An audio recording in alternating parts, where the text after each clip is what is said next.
يا عبد الله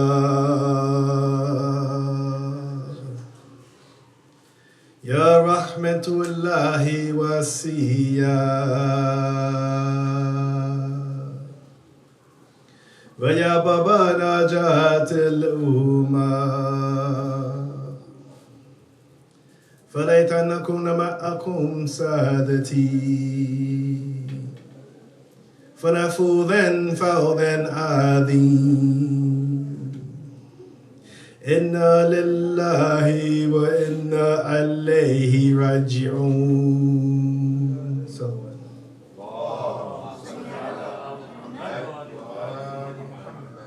Why did you do that? And in response to that person may say that I have no idea why I did this act. But of course you will say to yourself, how you have no idea or why you have done this act. But you have done this act frivolously without thinking of what you have done. And the person may say, yes, I just did it. Then we start thinking to ourselves that how can it be a person does an act that does not have any type of, how can I say, intentions after it or before it or a reason to do it. So we see that when a person does an act, we should understand that every act has to have some type of what you call an intention. Whether this intention or we may call niyat may be good or bad, but there has to be some type of intent. Rasulullah sallallahu alayhi wa alayhi said that every action depends on the intent or the niyat. So we see that there is not any action in which a person does or going to do without a intent or a niyat. Whether this niyat that this person make may be something good or bad. We don't know. It could be good, it could be bad. Because there are some people who their intention is bad and they do acts with this bad intention. But then we look at some people, their acts are good with good intentions. So we look at the believer.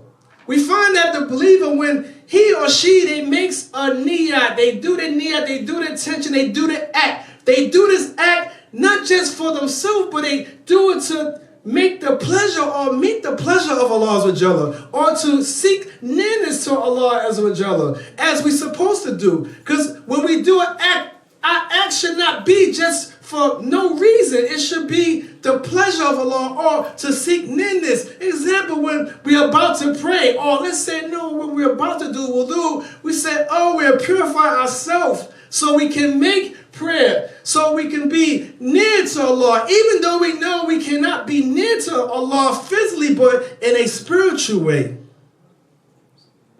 And then we go and we make the niyah for the salat. We said, oh, usali salat du'a maghrib kabata ilallah. I'm about to pray this prayer of maghrib, or the sunset prayer, to seek the nearness of Allah. So we see that our intention is to seek the nearness to Allah. So when we do something with the intent to seek nearness to Allah Azza wa Jalla, this act is become praiseworthy or good. But what about those who make the intention to do something that is bad and they do it? Or they do it for someone other than Allah. Let me give you an example. We see that there was a man, and this man, he was not mindful of his daily prayer. He might not have prayed. He might have prayed when he felt like it. So he go to attend the masjid. He go to the masjid because he wanted to meet this wealthy person. And because he wanted to get something from this wealthy person, he go on the masjid, he makes wudu, he joins the congregational prayer. Even though his intention was to pray, they said that his prayer is not correct. Because his niyat was not to pray to Allah. His niyat was to pray and show this person that he is a religious person so that he can receive something from this person. Not knowing that when you make your niyyah to seek nearness to Allah Jalla, that the reward is far more greater than what you will receive from that person you're trying to ask. And not only that, that person that you're trying to get this wealth from, his wealth is, how can I say, it can evaporate or it can lessen. But the wealth in which Allah Jalla has never exhausts. So because of this, his benefit is only with the man, and he loses the benefit of what he will receive if his niyyah was to seek the pleasure of Allah Jalla. So we see that everything depends on our intention. That we should not do anything unless we are seeking nearness or closeness to Allah. So our niyyah or our intentions should be pure. Should be pure. We should not just do things without no intent. But it's impossible because Rasulullah said that every act depends upon the niyyah. Depends upon action. So whether you make this action known or you conceal it, there is always going to be some type of intent for that action. Always. You know, when we look at intentions or we seek to do things to get near to Allah with each other, we should live our life that everything that we do that is good is for the nearness or with the intention of good. We say, oh Allah, I'm about to eat this food so I can be healthy and strong so I can pray. You see that even though there is no benefit other than rest to eat, but if we say, oh Allah, I need to eat this food to be able to have strength to pray, inshallah Allah will give you the thawab. You say, oh Allah, I am about to take this nap so I can wake up and be, how can I say, aware of my prayer, so I can seek your nearness, and so I can be able to pray in the best of ways. Inshallah, Allah will give you the reward of that. So we must live our life with the good niyyah all the time. And then we start to look at those who have bad intentions. The bad intentions usually come along with the bad actions. We hear from Ahlul Bayt alayhi salam, they said that the niyyah of a believer is better than their deeds. Why is this? Because as long as a believer, he or she lives and they do good acts with the good niyyah, they will benefit from that. But then they go off and said that the niyyah of a wicked person is worse than the action, because their action was to be bad or wicked. They went against what Allah wants them to do, and they committed atrocities on this earth. They did things that wasn't supposed to be done, but they started out with the impure niyyah, the impure intentions. The impure intentions. So as believers, we should always do the niyyah to seek nearness to Allah Azza wa Jalla. Everything in which we do revolves around us getting close to Allah, not being far away from Him.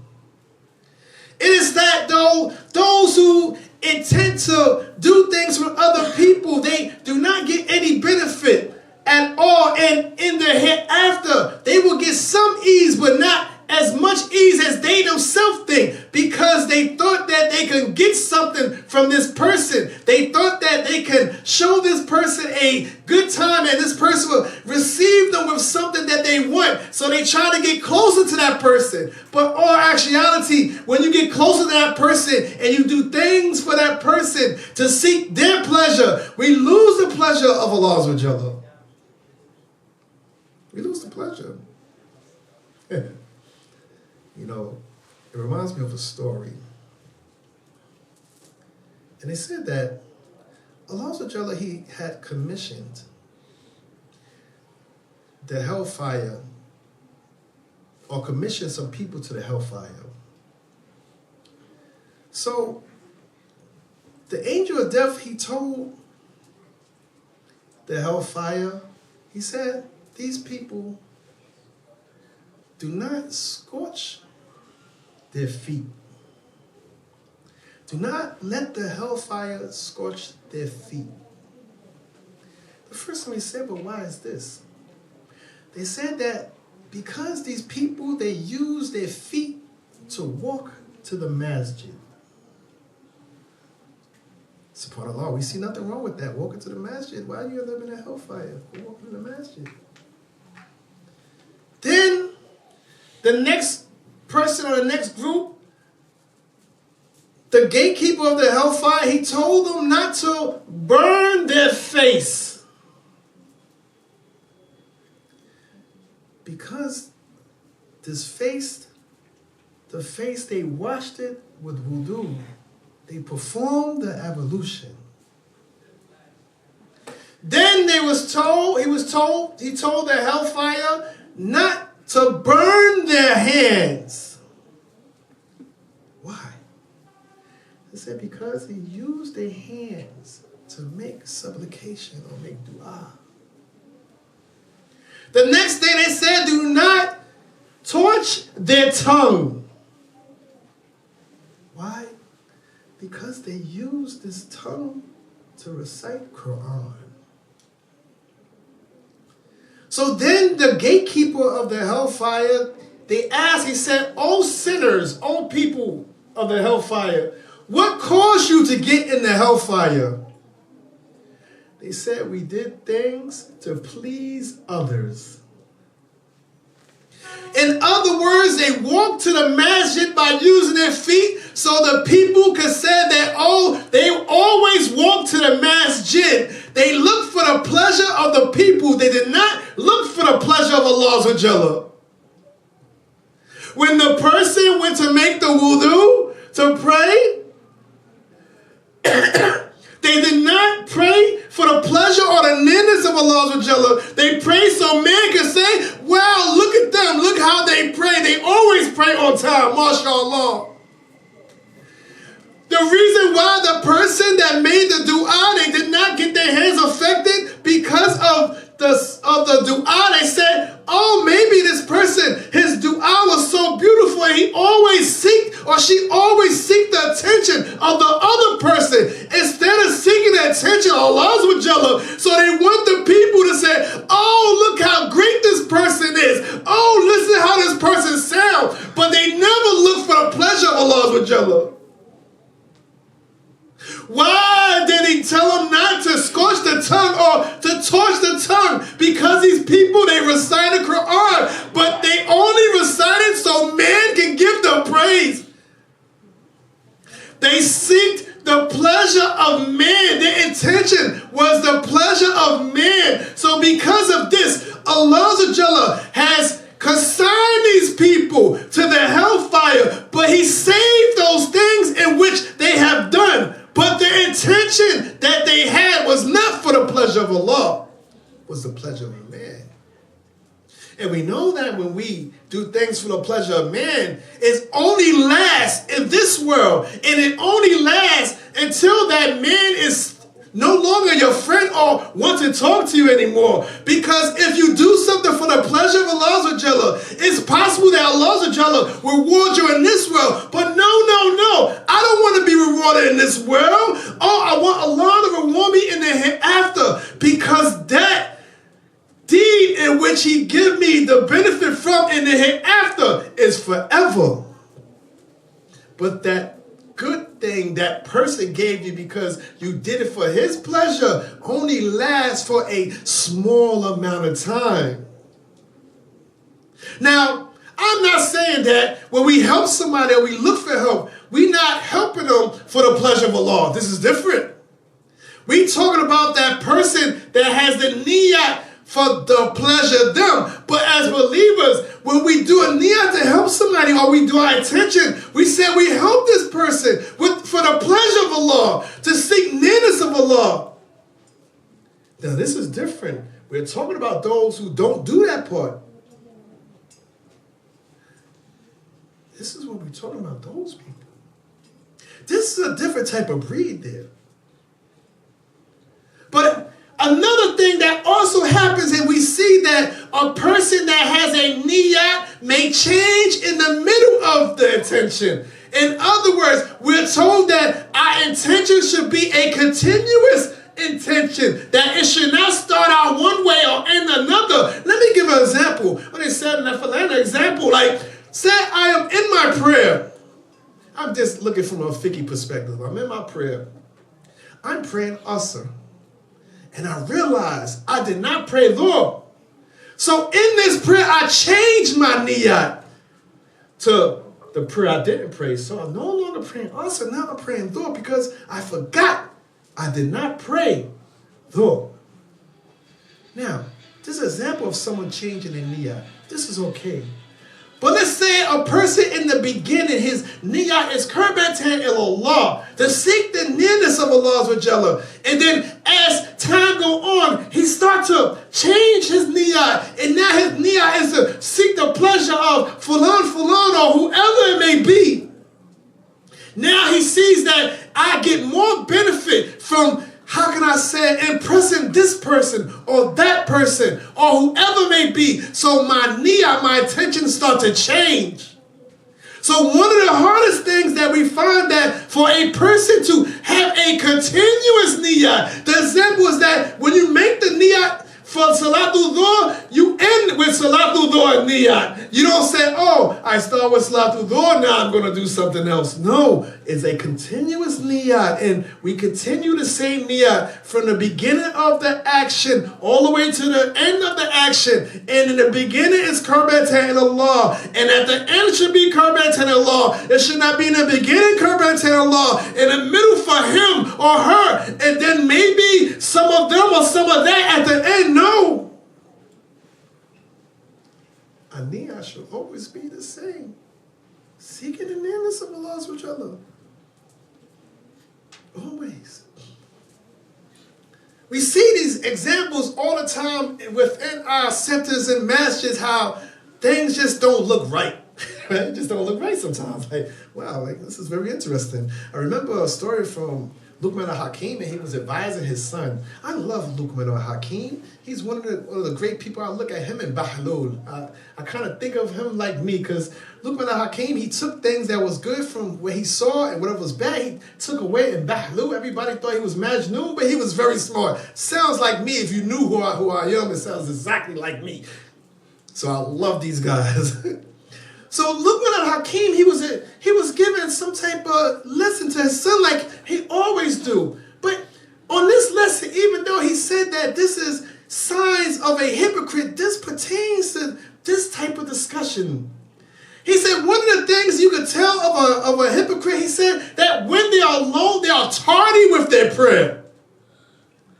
They are tardy. That means they said, I got time to pray, Allah, we understand, he don't go for that waqt al-fadila, he don't go for the earliest points. Oh no, I'll wait. But this is the kicker of this riwayah, this hadith. This is the reason why I wanted to talk to this hadith. It's not just that part, it's this part. They said that when he is with people, when it's time for prayer, he is the person, in other words, always saying, Salat, Salat, Salat, let's pray, let's pray, let's pray. It's time, it's time. Oh, let's hurry, let's hurry. In other words, this person is so ardent to try to pray on time, but when he or she is by themselves, they delay their Salat all the way to the end, where they went from half wanting to pray all the way closer to they have to pray. Because a person that want to pray, he prays the early point. But the one who waits all the way to the end, now they have to pray. So this person, when he's alone or she's alone, they get to the point to when they have to pray. Whereas when he is or she around the people, he make it seem like that he is so concerned about the prayer and praying on time, because he want the people to say that, oh, look at him. He is a brother of good akhlaq. He makes sure that he prays on time. But his intention is only to be seen and known by men by this. We definitely don't want to be that person. That person is not good. Not at all. No. And the third part in which he said that this person, he or she, they always, in other words, let me paraphrase, they always want to have recognition because they want people to praise them. Praise them. We don't do things so man can praise us. We do things for the pleasure of Allah Azza wa Jalla. Our niyyah should always be that, should be good, pure. You know, it's so funny. I'm sorry, but this story has always been the craziest story to me right here about the man he was in the masjid. I know you probably heard it, but for whoever haven't heard it, I'm going to say it again. The man, he's in the masjid praying. He hears somebody walk in all of a sudden. Now he goes from his Fatiha, maybe sounding real bad, to like, oh, very beautiful now. So he making sure his prayer is the best. His salat is the best. It's the best. Because he's thinking someone is watching him. He wants this person to say, oh, mashallah, look at this person. Look how he is praying. Oh, it's so perfect. Oh, wow, it's so great. So he said, when he finished praying, and he looked and thinking it was a man, it was a dog. He did all that because his intentions was to show off, to have that person think that he has the best prayer. But all actuality, it was a dog that walked inside the masjid.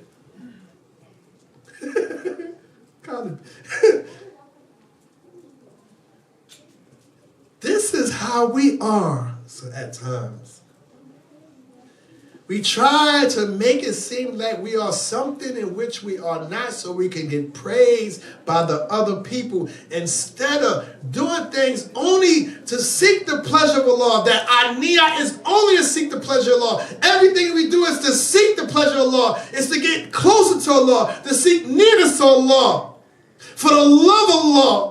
Because you know that Allah is the one who created us, so our niyyah has to be pure, because we do not want to be like those who end up in a hellfire because they did things only to please. You know, it was one time there was a thief. And this thief, he went to go, you know what thieves do. Thieves, they steal. I never met a thief that said, I don't steal. Thief steal. So said this thief, he went upon the castle because he wanted to rob the queen or wait for the queen to go to sleep so he can rummage through the kingdom. So as he up there on the roof, he heard something. He heard the king and the queen speaking. The queen said, we have such a beautiful daughter. It is time for us to find her a mate. And the king said, yeah, it's time for us to find a mate for her. Then he said, you know, it doesn't matter if the person is wealthy. The money is no problem. You know, the king and the queen, we have no worry about money. He said, but we do want someone that is pious. At this time, the thief, he's listening, huh? So he said, go to the wazir and tell him that the first person or the first youth that enter into the masjid, he is going to be the one that marry our daughter. So, like always, the thief heard this, he climbed down, he went home, and like anybody, we're going to be the first one at the masjid, right? So they said the next day, Fajr time, he made sure that he was the first one in the masjid. So as he went, the wazir said, please come with us. He said, as the wazir came with us, he took the wazir, he took the king, they cleaned him up, they put a nice gown on him, everything made him look even pretty. I guess you say handsome for a man, but I say myself pretty, right? Made him look nice. So he said that to the guy, he said, I'm going to marry, the king said to the guy, I'm going to marry you to my daughter, and I'm going to give you half this kingdom. So this guy, he said, man, with this intention, I get half the kingdom. Imagine if I had a pure intention, I could get all the kingdom. He said, imagine that with half, with a fake or bad niyyah, he got half the kingdom. He's thinking like, man, if I had a good niyyah, I could have got the whole thing. So he act like, he's like, I don't really want to do it and stuff.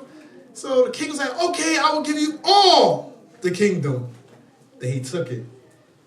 So this is the example that when we do things for the pleasure of Allah and with the good intent, Allah gives that person all of the kingdom. But if your niyyah is for someone else, you may only get a small, minute part of the kingdom or whatever reward we may receive. Because that reward now is only from that person which does not last, but that reward from Allah is what? The true reward. The unconditional reward. This is why that we should always go about and do good with the good niyyat, the good intentions. This is how we should do things. It's funny, I don't even know the time. I remember the brother said half an hour. And I'm like, what time is it now? Oh, how long have I been talking long? I don't know. I don't know what time I started. Huh? He just said 1 hour. He said half an hour. Huh? 25 minutes. 25 minutes. I got 25 minutes? No, you've been 25 minutes. Oh, I've been talking 25 minutes. Oh, mashallah. I got 5 minutes. So when we look at things, right, we look at two personalities. One personality is the niyyat of greatness or to help, and the other niyyat is something that is devious. These two personalities in which I talk about, one comes from a lineage that extends all the way down from the lineage of who? Ibrahim, all the way to him, but it goes even further than that. But the other one also comes from a lineage, but this lineage had the hatred for anything that was from the other lineage. This one had bad intention, whereas the other one, the intention was good. Let's look at Imam Hussein alayhi salam. When we look at his intention, his niyyah was not to go forth and fight. His niyyah was to go forth and help the people of Kufa. Because the Imam, he had a standing army. And by having a standing army, if he had brought that army with him or the people to fight with him, this would have showed that he was going in with aggression. But no, he was coming there because the people invited him to be there. So what he did was, like anyone that's not going somewhere to fight, they will bring people that are close to them because their niyyah is to do exactly what they said in the beginning, to help those people. So he brought his family, the women and children, his sons, his daughters, his sister, all these people with him. But then we look at the other person, Yazid. He knew that if he either got rid of Imam Hussein, that he can be, as he said, the ruler, that the people will follow him. So he acted in a way that he tried to be close with him and be nice with him, because while he was still in Medina or in Mecca, they was not able to touch him. So his intention was to get him out of there. And by getting out of there, that's when he could jump and show his true intention, and that's to hurt the Imam. His intention was to hurt the Imam, to get the Imam away from those who can help. He knows that he would not get any legitimacy if the Imam is still around. So his intention was to get rid of the Imam. He did not want the Imam to get bad. No, he wanted the Imam to no longer exist.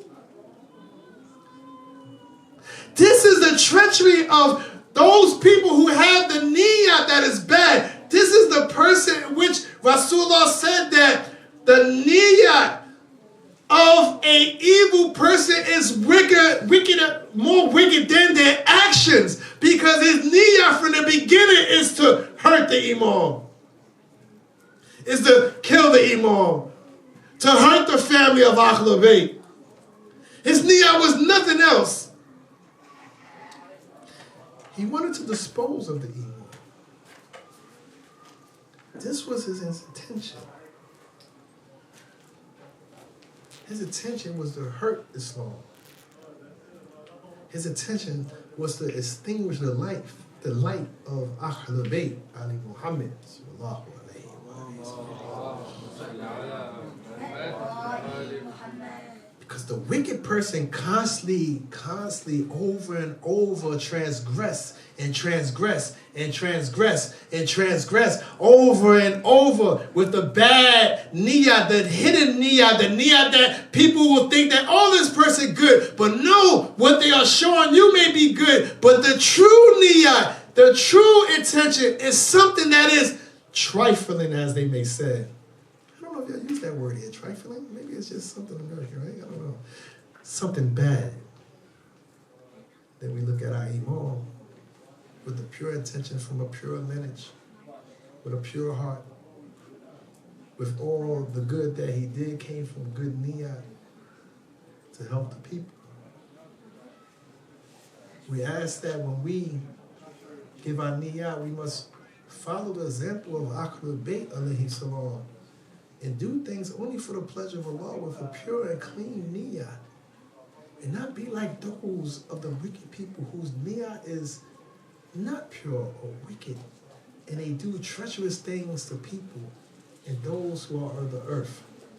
Inshallah, may Allah help us all. Bismillahirrahmanirrahim. Wal-asr inna al-insana la fi khusr. إلا الذين آمنوا وعملوا الصالحات وتواصوا بالحق وتواصوا بالصبر وآخر دعوانا والحمد لله رب العالمين والصلاة على محمد وآله الطاهرين.